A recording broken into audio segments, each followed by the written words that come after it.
প্রিয় প্রথম শ্রেণীর শিক্ষার্থী বন্ধুরা, আশা করি তোমরা সকলেই ভালো আছো। আজও আমি তোমাদের মাঝে প্রথম শ্রেণীর গণিত বিষয়ের 94 পৃষ্ঠার কয়েকটি সৃজনশীল কয়েকটি ডাকের অঙ্ক করাবো। এখানে ডাক নাম্বার রয়েছে 13 নম্বরে হালিমার 25টি বই ছিল, সে বইমেলা থেকে আরো 14টি বই কিনল। এখন তার কতগুলো বই হলো? হালিমা একটা মেয়ে, তার কাছে 25টি বই আছে অলরেডি, সে বইমেলা থেকে আরো 14টি বই কিনছে। তাহলে বইয়ের সংখ্যা কি বাড়বে না কমবে? অবশ্যই বইয়ের সংখ্যা বাড়বে। তাহলে বাড়তে হলে আমাকে কি করতে হবে? যোগ করতে হবে। তাই লিখবো হালিমার বই ছিল নাম্বার 13 নম্বর, হালিমার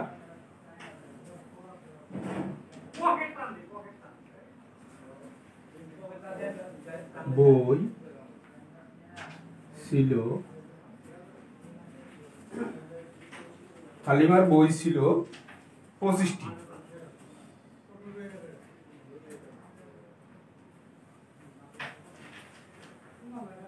সে আরো বই কিনলো 14টি। সে আরো বই কিনলো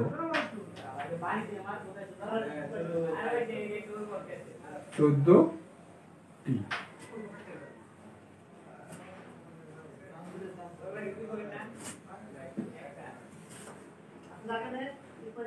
হালিমার কাছে 25টি বই ছিল, সে আরো যখন 14টি বই কিনলো, তাই তার বইয়ের সংখ্যা বেড়ে গেল। আর বাড়লে আমাকে যোগ করতে হবে। কি করতে হবে? যোগ করতে হবে। তবে অবশ্যই 25-এর নিচে 14 বসাতে হবে, যেন সংখ্যার নিচে ঠিক সংখ্যা বসে। আমরা কিন্তু যোগ বা বিয়োগ করা যাবে না। এখন আমরা 5-এর সাথে 4 যোগ করব, অথবা 4-এর সাথে 5 যোগ করব। তবে যেটা বড় সেটা আমরা মুখে নেব বা হাতে নেব, আর ছোটটা আমরা যোগ করে দেব। 5 বড়, 5-এর পর থেকে আমরা 4 পর্যন্ত গুনবো। 5-এর পরে 6, 7, 8, 9। কত দাঁড়ালো? 9। 5 আর 4 যোগ করলে 9 হয়। 2 এর লগে 1 যোগ করো, 2 আর 1 3, 39টি। তবে প্রশ্নে বলা হয়েছিল এখন তার কতগুলো বই হলো, তাহলে ওটা লিখে দেব। সুতরাং এখন তার বই হলো, এখন তার বই হলো 39টি। অর্থাৎ 25-এর সাথে 14 যোগ করলে দাঁড়ালো কত? 39। তাই 39টি। উত্তর 39টি। 14 নম্বর। 14 নম্বরে রয়েছে একটি ক্রিকেট ম্যাচে মানিকের দল 48 রান করলো এবং তুহিনের দল 32 রান করলো। তাহলে একটা ক্রিকেট ম্যাচে তো অবশ্যই দুইটা দল থাকবে। এক দল হচ্ছে মানিকের দল, আর এক দল হচ্ছে তুহিনের দল। তাহলে মানিকের দল রান করছিল 48 রান, আর তুহিনের দল রান করছিল 32 রান। বেশ ভালো। এবারে প্রশ্ন করা হয়েছে কোন দল বেশি রান করেছে এবং কত বেশি। তাহলে এখানে প্রশ্নের উত্তর হচ্ছে দুইটা প্রশ্ন করা হয়েছে। একটা বলা হয়েছে কোন দল বেশি রান করেছে এবং কত বেশি। তাহলে আমাদের অঙ্কের ফিগারটা হচ্ছে 48 আর 32। তাহলে 48 বড়, যেহেতু 48 বড় তাই মানিকের দল রান বেশি করেছে, আর 32 কম, তাই তুহিনের দল 32 করেছে, যেহেতু তুহিন কম করেছে। তাহলে আমরা এখানে প্রশ্ন করা হয়েছে দুইটা, উত্তরও দুইটা। তা আমরা এক সিস্টেমে করে নেব। লিখবো মানিকের দল, মানিকের দল রান করেছে।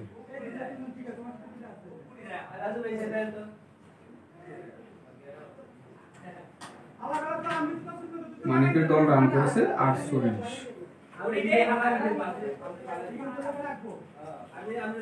এভাবে না লিখে কথাটা একটু, মানিকের দল করেছে 48 রান, 48 রান।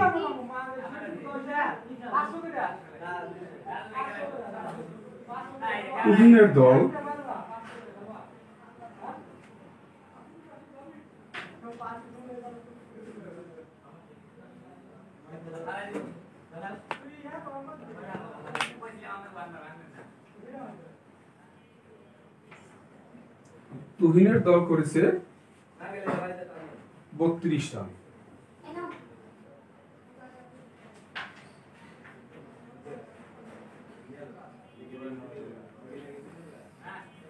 এখন প্রশ্ন হলো যোগ হবে না বিয়োগ হবে অঙ্কটা। যেহেতু এখানে বলা হয়েছে কোন দল বেশি করেছে, বেশি বা কম যদি এরকম বলা থাকে তাহলে অবশ্যই বিয়োগ করতে হবে। আর বিয়োগ করার সময় আমাকে অবশ্যই বড় ফিগারটা প্রথমে লিখতে হবে। তাহলে মানিকের দল রান করেছে 48 আর তুহিনের দল করেছে 32 রান। তাহলে এখানে আমাকে কোন দল বেশি করেছে? মানিকের দল। তাহলে মানিকের দল আগে লিখতে হবে আর বিয়োগ করতে হবে। তাহলে বিয়োগের চিহ্ন দেব। এবারে বিয়োগ করার সময় অবশ্যই উপরেরটা কত রয়েছে ডান পাশে 8 আর নিচেরটা রয়েছে 2, অর্থাৎ 8 থেকে আমরা 2 বিয়োগ করব। কেউ কেউ এক্সামসে বলে দিতে পারে 6 থাকে, তবে আমরা গুণে দেখব। 2 এর পর থেকে 8 পর্যন্ত গুনবো।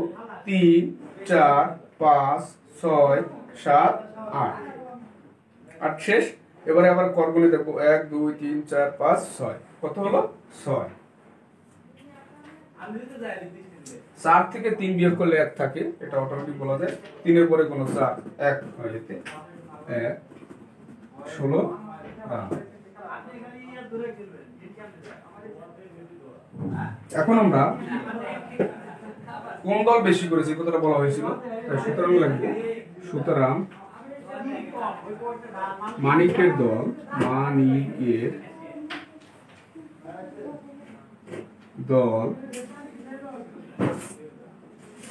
বেশি করেছে। সুতরাং মানিকের দল বেশি করেছে 16 রান। উত্তর 16 রান।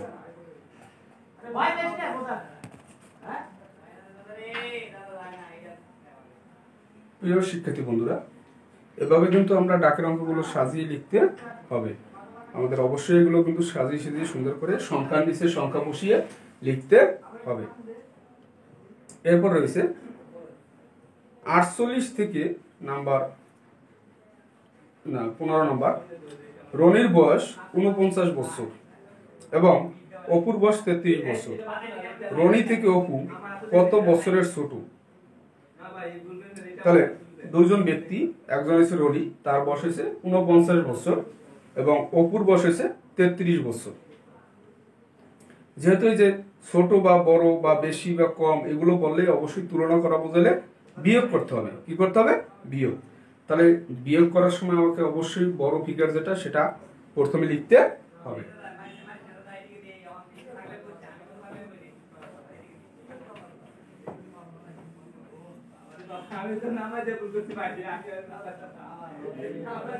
নাম্বার 15, রনির বয়স 49 বছর। ফাঁকা ফাঁকা করে লিখতে হবে। রনির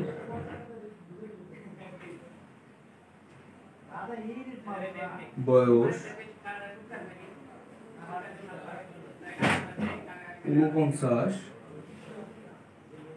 বছর। এই অঙ্কটা করার সময় আমরা কিন্তু একটু লাইনগুলো ফাঁকা ফাঁকা দিয়ে করেছি, কারণ আমার পরে একটা লাইন লিখতে হবে, সেটা একটু বড় হবে। এই জন্য ফিগারটা আমরা অঙ্কের ফিগারটা একটু দূরে সরে লিখছি। এরপরে লিখতে হবে অপুর বয়স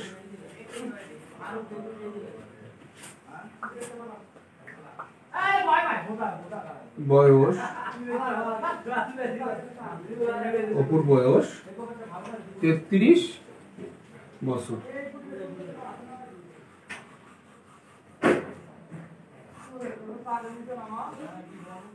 তাহলে আমাকে আগে বিয়োগটা করে নিই। 9 থেকে আমি 3 বিয়োগ করব। 9 থেকে আমি 3 বিয়োগ করব। তাহলে 3 এর পর থেকে আমরা 9 পর্যন্ত গুলো। 3 এর পরে 4, 5, 6, 7, 8, 9 কত দাঁড়ালো? 6। এরপরে 1 এর পর থেকে আমরা 3 এর পর থেকে আমরা 4 পর্যন্ত 3 এর পরে 4 1 বড় 16 বছর। 16 বছর দাঁড়ালো। এখন প্রশ্নে যেভাবে বলছে সেভাবে আমরা দেব। রনি থেকে অপু ছোট, রনি থেকে অপু ছোট, এই কথাটা লিখব 16 বছর। সুতরাং রনি থেকে অপু ছোট। দেখছো এখানে কিন্তু আমার একটু জায়গা বেশি লাগছে, এই জন্য আমি এই অক্ষরগুলো ফাঁকা ফাঁকা দিয়ে নিয়েছি যাতে আমি পরের লাইনটা সুন্দর করে লিখতে পারি। তাহলে সুতরাং রনি থেকে অপু ছোট 16 বছর। উত্তর 16 বছর। 16 বছর। নাম্বার 16। 16 নম্বরটা একটু তোমাদের জন্য ক্রিটিক্যাল হয়ে দাঁড়াবে, তারপরও করাইতে হবে। দেখো 48 থেকে কোন সংখ্যা বিয়োগ করলে 20 হবে? 48 থেকে এমন একটা সংখ্যা বিয়োগ করব যে সংখ্যাটা বিয়োগ করলে পরে 20 হবে। তাহলে কোন সংখ্যাটা যে বিয়োগ করব সেটা আমি জানি না, তাই আমাকে সেটা ধরে নিতে হবে। তাহলে যে সংখ্যাটা আমি জানি না সেটা আমি ধরে নিলাম। মনে করি সংখ্যাটি ক, মনে করি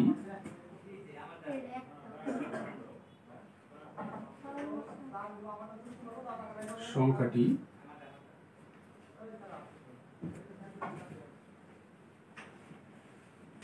ক, মনে করি সংখ্যাটি ক। তাহলে প্রশ্ন মতে যে 48 থেকে ক বিয়োগ করব, মানে যে সংখ্যাটা জানি না সেটা ধরে নিছি ক, তাহলে 48 থেকে আমরা ক বিয়োগ করব। প্রশ্ন মতে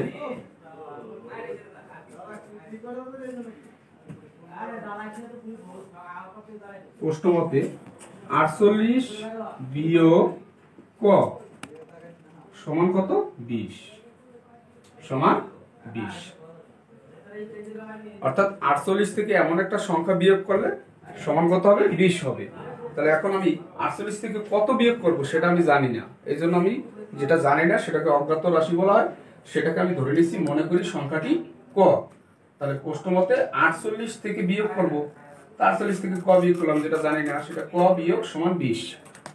এবারে আমরা অঙ্কটা করার সময় একটু সতর্কতা হয়ে করতে হবে। দেখো যেহেতু মাঝখানে একবার সমান আছে, এখানে দিতে হবে বা, কি দিতে হবে?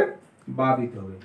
তারপরে আমরা লিখলাম 48, এই পাশে 20-এর আগে একটা যোগ আছে, কি আছে? যোগ চিহ্ন আছে। তাহলে এই পাশে আসলে বিয়োগ বিপরীত চিহ্ন হয়ে যাবে। যদি ও পাশে যোগ থাকে এই পাশে আসলে হবে বিয়োগ, ও পাশে যদি বিয়োগ থাকে এই পাশে আসলে হবে যোগ, এ পাশ থেকে যদি বিয়োগ থাকে ও পাশে গেলে হবে যোগ, সেরকম। তাহলে 20 আছে যোগ, এ পাশে আসলে হবে বিয়োগ, বিয়োগ 20। এরপরে সমান, তারপরে ক রয়েছে বিয়োগ, ও পাশে ক গেলে হবে যোগ, ক ও পাশে গেলে কি হবে? যোগ হবে। তাহলে ক হয়ে গেল ও পাশে। বা 48 থেকে 20 বিয়োগ করে, বা 8 থেকে 0 বিয়োগ করলে 8ই থাকে, 2 থেকে 4 থেকে 2 গেলে থাকে 2, কি দাঁড়ালো? 28 সমান ক, বা সুতরাং ক সমান 28। সুতরাং যেহেতু নিচে জায়গা নেই, সুতরাং ক সমান 28। এখন কি দাঁড়ালো? দাঁড়ালো যে আমি যে সংখ্যাটা জানতাম না সেটা ক ধরছিলাম, তা কর মান বেরিয়েছে কত 28, এই জন্য তাহলে সেই অজ্ঞাত সংখ্যাটা হচ্ছে 28। অর্থাৎ 48 থেকে 28 যদি বিয়োগ করি তাহলে আমার বিয়োগফলটা হবে 20। তাহলে উত্তর হবে উত্তর 28, উত্তর 28। এই অঙ্কটা একটু তোমাদের জন্য সো ক্রিটিক্যাল হবে, তারপরেও বাসায় বসে বাবা মার সাহায্য নেবে, হেল্প নেওয়ার চেষ্টা করবে, যাতে তোমরা ভালো করে আরো বুঝতে পারো। যে সংখ্যাটা আমরা জানি না সেটা আমরা ধরে নিতে পারি, মনে করি সংখ্যাটি ক, মনে করি সংখ্যাটি ক। এখন প্রশ্ন মতে 48 থেকে বিয়োগ করতে বলা হয়েছে, তাহলে 48 থেকে আমরা ক বিয়োগ করলাম সমান কত হবে 20, আর এই 20 এর বামে একটা যোগ রয়েছে আর কর বামে একটা বিয়োগ রয়েছে। তো ওপাশ থেকে যদি এপাশে কিছু আনি তাহলে তার চিহ্ন পরিবর্তন হয়ে যায়, ওপাশে আসলে যোগ, এপাশে আসলে হবে বিয়োগ, আর এপাশে বিয়োগ ক আছে, ওপাশে গেলে হবে যোগ ক। তাহলে 48 থেকে 20 বিয়োগ করলাম হলো 28 সমান ক। আর যেহেতু আমরা মাঝখানে সমান রয়েছে এই জন্য বা দিয়ে করতে হবে, কি দিয়ে করতে হবে বা। তারপর আমরা লিখলাম সুতরাং ক সমান 28, অর্থাৎ 48 থেকে আমরা 28 বিয়োগ করলে বিয়োগফলটা হয় 20, কিন্তু আমাকে এখানে উত্তর লিখতে হবে 28। ওকে প্রিয় শিক্ষার্থী বন্ধুরা, তোমরা সকলে ভালো থেকো আর বেশি বেশি বাসা বসে চর্চা করো। তোমাদেরও কিন্তু এটা 100 মার্কের পরীক্ষা হওয়ার সম্ভাবনা রয়েছে, সেটা বাসা বসেও হতে পারে অথবা বার্ষিক পরীক্ষার যে সিলেবাস রয়েছে সেটা তোমরা বেশি বেশি ফলো করো এবং বার্ষিক পরীক্ষার সিলেবাসটা সুন্দর মতো শেষ করো।